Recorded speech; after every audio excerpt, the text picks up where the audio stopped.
నేనును నా ఇంటి వారును యెహోవాను పూజిస్తాము, ఆరాధిస్తాము, సేవిస్తాము.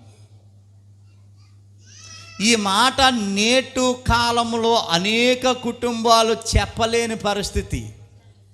ఎందుకు చెప్పలేకపోతా ఉన్నారు అనంటే, వారు కుటుంబ సమేతంగా దేవుని యొద్దకు రాలేకపోతున్నారు కనుక.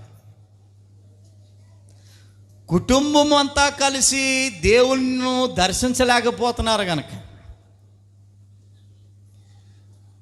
దేవుడు పిలుపున్నా, దేవుడు ఆహ్వానిస్తున్నా, రావాలని కోరుకుంటున్నా, దేవుని కంటే ఎక్కువ బంధువుడికి విలువిస్తూ ఉంది ఈనాటి కుటుంబాలు.